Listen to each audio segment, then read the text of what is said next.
안녕하세요. 저는 50대 남자입니다. 저는 20대 젊은 청춘 시절 너무나도 사랑하는 여자가 있었습니다. 바로 지금의 제 아내이지요. 하나부터 열까지 너무나도 저와 잘 맞는 여자였고, 과연 이만큼 나와 잘 맞는 여자를 또 만날 수 있을까 싶을 정도로 저는 그녀와 딱 들어맞았습니다. 허나 제 어머님께서는 제 사랑하는 여자가 별로 마음에 안 드신 것 같았어요. 제 아내는 가난한 홀어머니 밑에서 자란 6남매 중 장녀였는데, 그녀와 결혼하면 줄줄이 딸린 어린 동생들을 제가 다 감당해야 할 거라고 결사 반대부터 외치셨습니다. 그 애는 안 된다니까. 지금 어린 동생들도 있다면서 네가 그 집에 가서 장가가서 어쩌려고 그래. 네 아빠 살아생전 물려준 사업으로 돈 벌어 그 식구들 먹여 살릴 일 있어? 안 된다. 내 눈에 흙이 들어가는 일이 있더라도 절대로 결혼 허락 못해. 라고 매정하게 말씀하셨고, 저는 끝끝내 어머니의 허락을 받지 못했습니다. 자식 이기는 부모 없다더니 고집이 보통 아니신 양반 앞에서는 다 헛말이더라고요. 용기 있게 남자답게 사랑하는 여자를 지켰어야 했는 게 맞았는데, 차마 돌아가신 아버지와 장남으로서 형제들과 어머니를 지키겠노라고 약속한 것 때문에 어머니를 등질 수 없었습니다. 어머니께서는 본인도 저희 할머니가 쌍수 들고 반대하는 결혼을 하셔서 그토록 모진 시집살이를 견뎌냈으면서, 그래서 결혼 반대를 당하는 그녀의 심정이 어떨지, 사랑하는 사람을 걸고 감당해야 하는 모진 수모가 얼마나 힘든 것인지 그 누구보다 잘 알 텐데도 끝끝내 저희 안사람을 못 받아들이겠다 하셨습니다. 친할머니보다 더 독하고 강하셨던 어머니 덕에 저는 결국 그녀에게 다가가 힘겹게 말을 하고야 말았어요. 우리 헤어지자. 미안해. 내가 못나서 너를 사랑할 자격이 없어. 더 좋은 남자 만나서 행복했으면 좋겠다, 선미야. 라고 말하자 당시 제 아내는 그토록 사랑하고 믿었던 절 배신감 어린 눈초리로 보며 순순히 아파하는 모습조차 보이지 않고 간신히 눈물을 참고서 덤덤하게 절 보내주었습니다. 그 이후 낮에는 억지로 몸 힘들게 일 속에 파묻히게 하고, 밤에는 매일매일 친구들을 붙들어 술독을 푸고 살았을 때, 행여 잠들어 그녀를 꿈에서 만난다면 눈뜰 헤어짐이 오는 것조차 마음이 아플 듯하여 잠조차 편히 잘 수 없었던 고통스러운 날들을 보내고 있었을 때, 저는 퇴근 후 밤에 술을 잔뜩 푸고서 비틀비틀거리며 집으로 가고 있었습니다. 아마 그녀와 이별 후 한 달쯤 지났을 때였나 봐요. 버스에서 내려 팔자걸음을 휘청거리며 집 앞에 다다랐을 무렵 쾅쾅 대문 두드리는 소리가 울렸습니다. 이어 섞어 나오는 여자의 울음소리와 호된 야단치는 소리가 섞여 절 어지럽히는데, 근데 그게 무슨 정신이었는지 갑자기 정신이 번뜩 드는 것이 아니겠습니까? 너 빨리 내 눈앞에서 사라져. 내 아들 눈에 띄지 않게 얼른 가라고. 내 아들 앞에선 멋있게 놓아준 후 뒤에선 내 집에 와서 애를 담보 삼아 결혼을 허락받겠다고? 고약한 여시가 아주 따로 없구나. 독한 것. 어머니, 저 정말 시집 오면 잘할게요. 처음에는 주한 씨한테 부담 주기 싫어서 뱃속 아이 문제를 저 혼자 갖고 가고자 했는데 도저히 안 될 것 같아요. 저 이에 낳아서 제가 못 받은 아빠 사랑 듬뿍 받으며 자라게 하고 싶어요. 어머니는 단단히 화가 나셨는지 동네가 떠나갈 듯한 음성으로 외치셨고, 어머니 앞에서 바닥에 무릎 꿇고 싹싹 비는 낯익은 실루엣의 그녀는 바로 제가 그토록 잊지 못하고 있던 내 사랑이었습니다. 긴 머리가 싹둑 잘라지고 심하게 야윈 모습 빼고는 한결같은 모습이었는데, 혈색이 많이 안 좋아진 게 안쓰러워 미치겠더라고요. 그녀는 눈물을 가득 머금은 채 어머니 치맛자락을 붙들고 다시 사정을 했습니다만, 어머니께서는 냉랭하시기만 하셨죠. 저는 아이라는 말에 소주 3병 정신에도 번쩍 하더라고요. 그녀는 당시 제 아이를 이미 가진 상태였고, 저를 사랑해서 아이 문제까지 숨기며 이별 당해 주었지만, 뱃속 생명이 도저히 안 되겠던 그녀는 모성애로 절 다시 되찾고 싶은 진심을 토해냈습니다. 뱃속에 품고 있다던 내 자식 때문인지 아니면 그리웠던 그녀의 애절함 때문이었는지 그동안 흔들리던 갈대 같던 맘이 굳게 다잡히더라고요. 저는 성난 코뿔소처럼 다가가 어머니에게 매달리고 있는 그녀를 두 팔로 일으켜 세워 어머니와 그녀에게 솔직한 심정을 털어놓았습니다. 어머니, 저 이 여자 지키고 싶습니다. 어머니 말씀대로 잊어보려고 숱하게 노력했는데 사람 마음이 생각대로 되지 않는다는 걸 알았어요.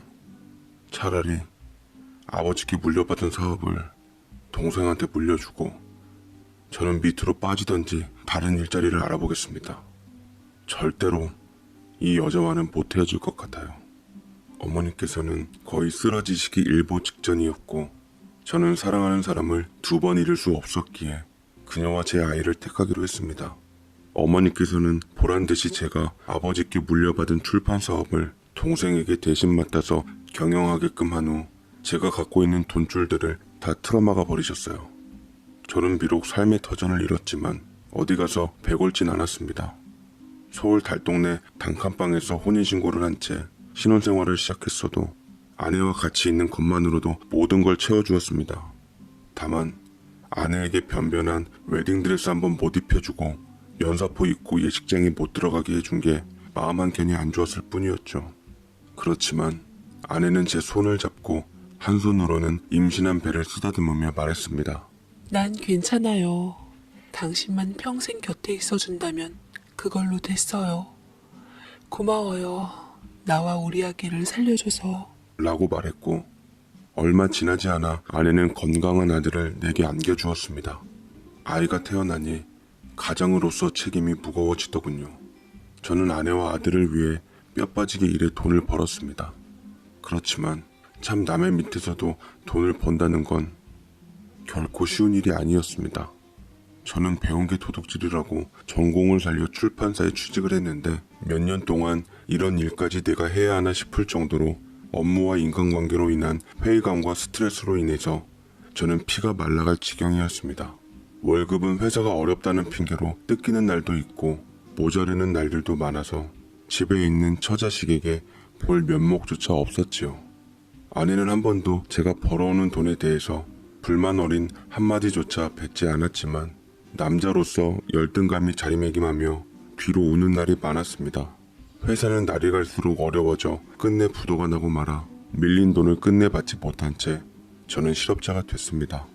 혼자면 어떻게든 그럭저럭 버티겠는데 집에 처자식이 버젓이 버티고 있으니 미치겠더라고요. 아무리 마셔도 취하지 않는 게 아내에게 일을 어찌 말할까 미안함에 머릿속이 복잡했습니다. 그런데 엎친 데 덮친 격으로 생각지도 못한 일이 생기고 말았어요. 유난히 어둡고 깜깜한 집에 들어와 불을 켰더니 아내도 자식도 없는 것이었습니다. 왜 집에 없을까? 그때 밤 11시가 다 되어 있었고 밖에서 숨만 쉬어도 돈이라며 집순이를 자처한 아내가 이 시간에 없는 게 이상했습니다. 하필이면 가슴 철렁하게 절 기다렸다는 듯 전화벨 소리가 고막을 괴롭혔고 거슬리는 전화벨 소리를 치우고자 심드렁하게 받았습니다. 저 누나 넷째 동생 진관입니다. 진관이? 아 그래. 저랑 무슨 일이야? 지금 누나 집에 없는데? 누나 지금 병원에 있어요.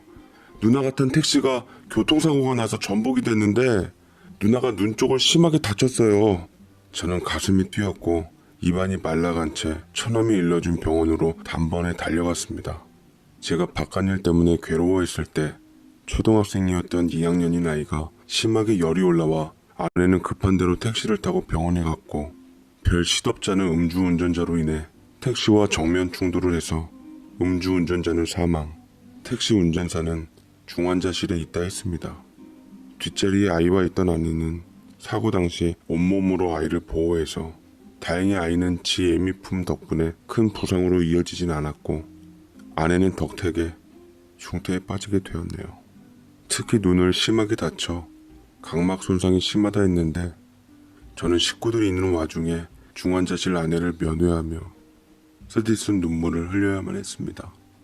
미안해 여보. 내가 일찍만 들어갔어도 당신이 이런 고통을 겪진 않았을 텐데. 다 내 잘못이야. 미안해. 제발 목숨만 붙어 있어줘. 우리 아이를 위해서라도 살아줘. 라고 끄끄거리며 처량하게 우니 처가 식구들이 모두 와서 저를 위로해 주더라고요. 아내가 나와 결혼하기 전에 번 돈으로 형제들 다 공부시켜준 덕분인지 처가 형제들에게 누나의 존재란 큰 기둥이었습니다. 하나같이 한마음으로 아내가 깨어나길 바랬고 마음의 합이 이룬 성과인지 아내는 5일 정도 만에 정신을 차리게 되었어요. 기적을 이룬 것처럼 다들 기뻐하더라고요. 저 역시 아이와 함께 뜨거운 눈물을 흘렸습니다.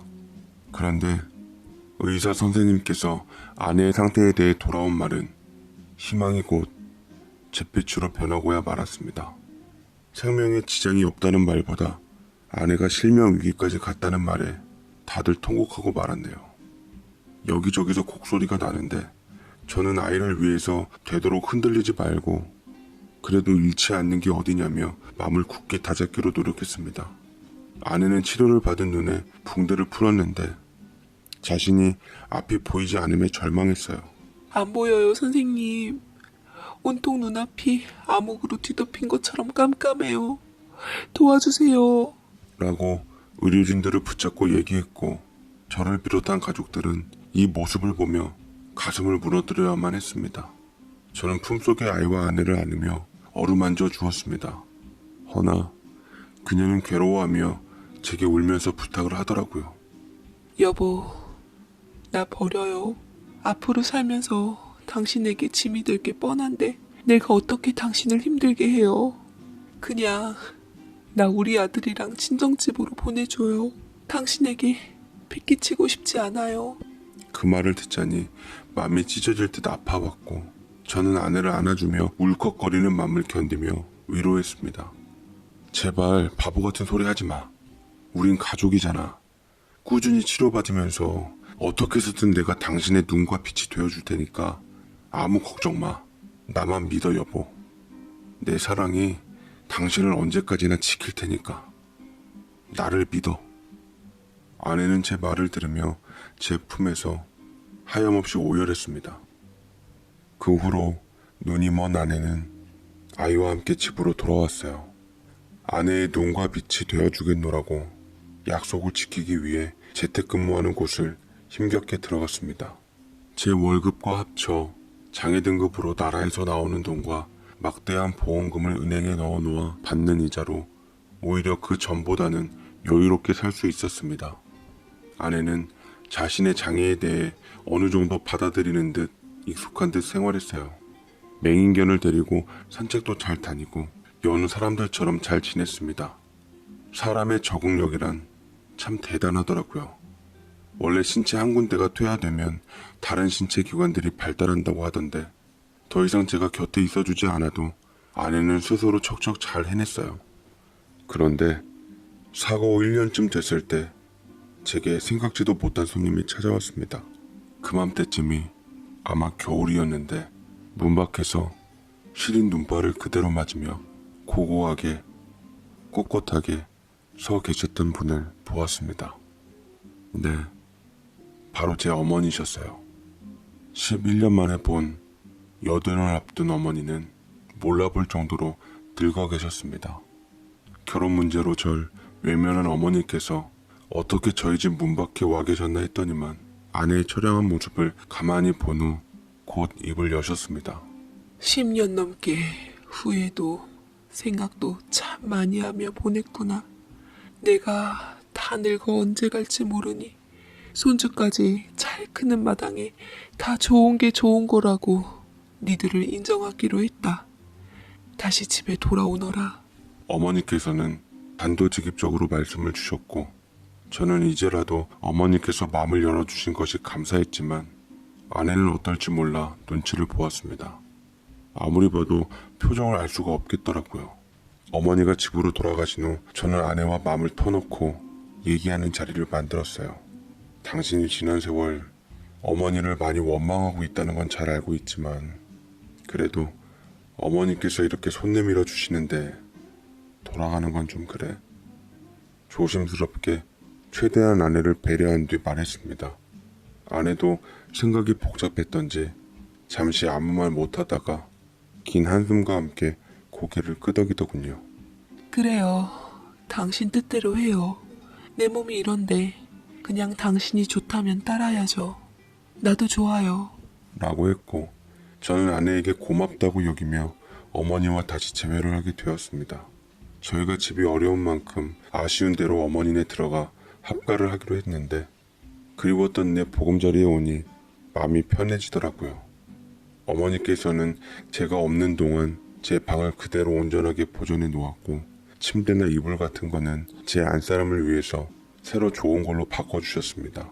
집은 지키긴 했으나 아버지의 출판 사업을 물려받은 동생은 그것을 접고 가공 음식 사업을 시작했다더라고요. 인터넷으로 입소문이 잘 나 홈쇼핑에서도 완판할 정도로 되어 돈을 많이 벌었다 했습니다.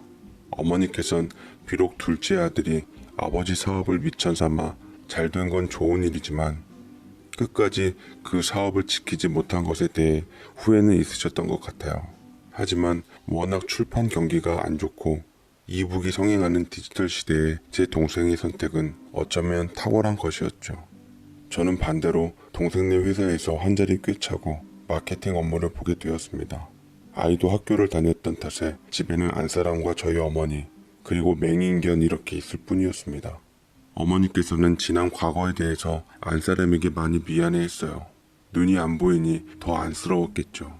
이제껏 며느리 손주한테 신경 못 써줬다며 저희 어머니께서는 제 아들을 특별히 아끼고 못해준 것 이상으로 잘하려고 노력했습니다. 근데 어느 날 퇴근하고 집에 왔는데 어머니께서 이상한 말씀을 하시기 시작했습니다. 예, 주하나. 엄마 말 잘 듣거라. 며느리가 아무래도 앞이 보이는 것 같아. 내 방에 있는 금고 그거 니들한테도 안 알려주고 나만 알고 있잖니? 어차피 그 애가 앞을 보지 못해서 경솔하게 그 앞에서 몇 번 금고를 열었던 적이 있었는데 내가 오늘 잠시 일이 있어 나갔다 오니까 며느리가 내 방에서 금고에 손을 대고 있더구나. 그게 무슨 말씀이세요, 어머니?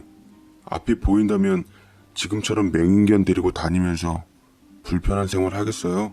아니야, 낌새가 이상해.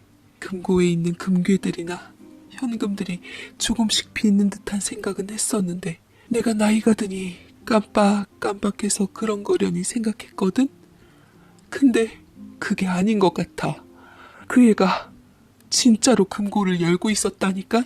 현장을 잡으려고 일단은 안 바꾸기는 했는데 네가 몰래 좀 알아보려무나.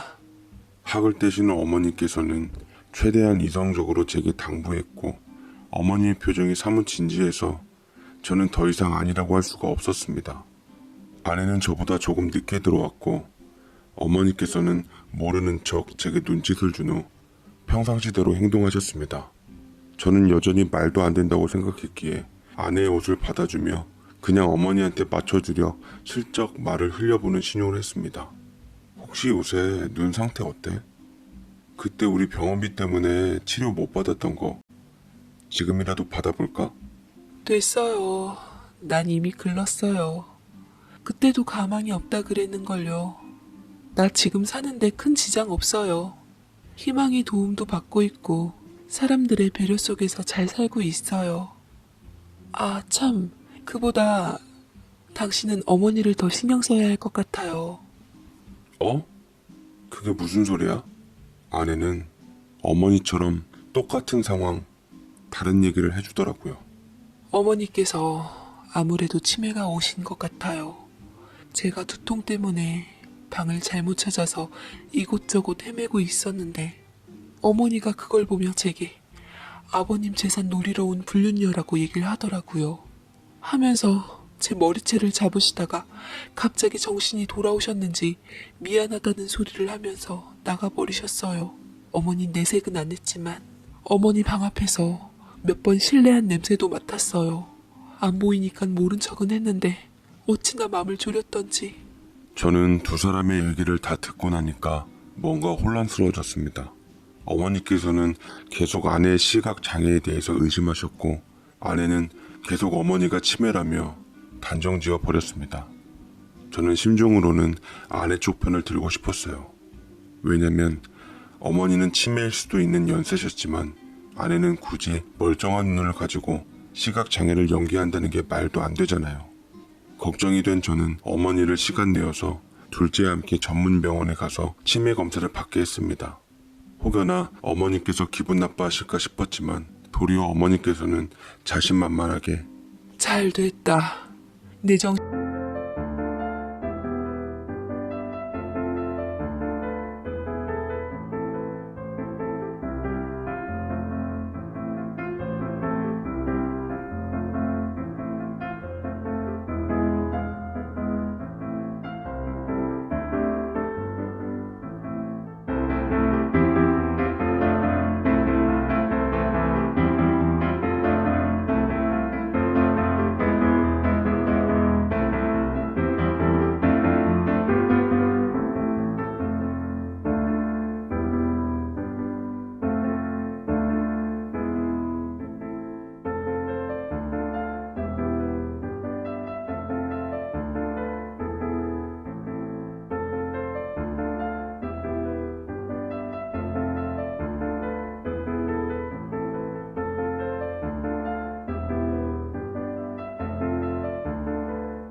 당신이 멀쩡한 줄 알면 내 말도 믿음이 가겠지. 당장 병원 가자꾸나. 라며 검사를 당당하게 받으셨고 저와 둘째는 초조한 마음으로 검사 결과를 기다리고 있었는데 놀랍게도 검사 결과는 정상이셨어요. 의사는 어머니께서 잠시 깜빡거리시긴 하지만 연세에 비해 매우 또랑또랑한 기억력을 가지고 계시다고까지 덧붙이더라고요. 어머니는 이제는 며느리 차례라며 그동안 염두해왔던 의심을 푸시려고 작정하신 듯 제게 초소형 카메라 하나를 내미시더군요. 이걸로 한번 네가 진실을 파헤쳐 보려무나.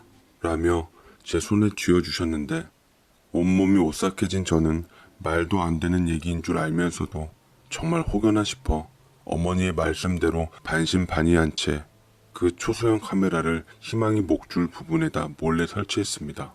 제가 회사에 근무하고 있을 때 어머니께서 아내가 외출했다고 연락을 취해 오셨고 저는 긴장을 늦출 수가 없었어요. 퇴근하고 나서 아내의 눈치를 내내 보다가 희망이 목에 있던 초소형 카메라를 걷어 결과를 확인했고 저는 그것을 보고 얼굴이 새파랗게 질려버렸습니다. 카메라 속에 담긴 아내는 여느 때처럼 희망이를 데리고 산책을 나갔는데 이내 한참 걸어서 간 곳은 어느 지하 주차장 부근이었어요. 희망이를 뒤에 태우고 본인은 앞 운전석 자리에 앉아 안경을 내려놓으며 시동을 건 후 운전을 하기 시작하는데 세상에 이런 반전이 또 어디 있답니까? 어머님의 말씀처럼 아내는 시각장애를 가진 사람이 아니었습니다. 입이 바짝바짝 말라오더군요. 대체 아내가 왜 이제까지 불편을 감수하고 시각장애 있는 사람 노릇을 했는지 이해할 수가 없었습니다. 그러다 번뜩 보험금이 떠오르더군요. 혹여나 보험금 때문에 일부러 장애 있는 척을 했나 싶었어요. 아내 덕분에 조금은 편한 생활을 했으니 덕본 건 맞았고 이해도 됐지만 왜 그걸 식구들에게까지 숨겨왔는지는 또 의문이 남았습니다. 그리고 그것마저 오래가지 않고 풀렸죠. 자기야, 언제부터 와서 기다리고 있었어? 진짜 완전 사랑꾼이라니까. 라며 애교 비음 줄줄 섞인 목소리가 나왔는데 제가 봤던 아내와는 완전히 다른 사람이었어요. 아내가 맞았지만 아내가 아니었습니다. 옆에 남자가 탔고 희망이 역시 짖지 않는 게 그 사람을 오래전부터 봐왔던 것 같았습니다. 남자는 아내에게 말하더군요. 우리 언제까지 이렇게 만나야 되냐? 그때 당신 교통사고 나고 시각장애 컨셉 잡았을 때 당신 남편이 이혼해줬어야 했는데. 뭐 덕분에 보험금이랑 시모 금고 재산까지 빼돌리고 있잖아. 그걸로 우리 식구들 다 잘 살게 만들 수 있어. 돈 때문에 남편이랑 결혼했는데 이 정도 수확은 올리고 끝내야지. 안 그래? 내가 그동안 고생한 게 억울해서라도 다 털어먹고 끝낼 거야. 참 대단하다 당신도. 그 재산 노리고 몇 년간 놔주고 쏘하고 바퀴벌레 드글거리는 단칸방에서 버티다니.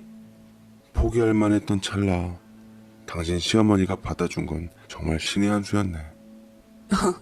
운이 좋다고 해야 하지 뭐. 우리 아들도 함께 데려올 테니까 조금만 더 기다리자. 이제 다 왔어. 그녀는 의기양양하게 웃으며 낯선 남자와 찰석부터 호텔 안으로 들어갔고 희망이가 차 안에 있어서 호텔 안에서 일까지는 확인 못했으나 제가 생각한 그 일이 맞겠죠. 그렇지만 제겐 더 이상 그런 건 중요한 일이 아니었습니다.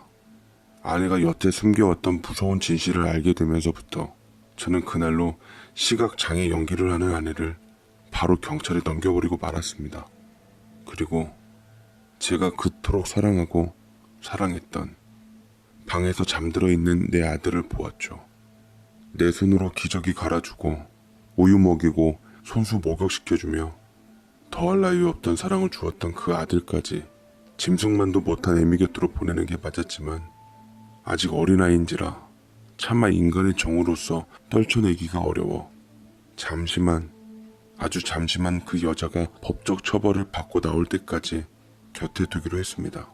어머니께서는 아내의 거짓된 시각장애 연기에 온몸에 소름 돋아하며 거보라며 다 내가 반대한 이유가 있지 않았냐면서 저를 몰아세웠고 어머니는 끝까지 절 등신으로 만들었죠.